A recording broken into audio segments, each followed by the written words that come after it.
Walis tingting, isa lang, wala. Mahina, madaling mabali, di kayang maglinis. Pero pag samasamahin mo sila, taliin sa gitna, biglang nagkakaroon ng silbi.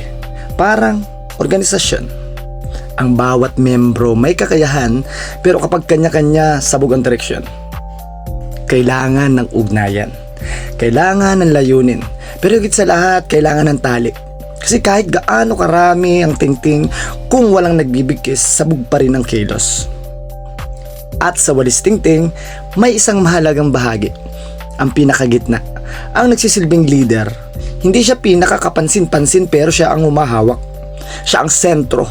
Siya ang nagbibigay anyo sa lahat sa isang organisasyon. Ganyan ang leader.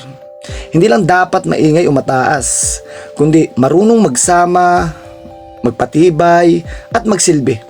Dahil ang tunay na lakas ng walis, hindi lang sa dami ng tingting, kundi sa tibay ng pagkakabigkis.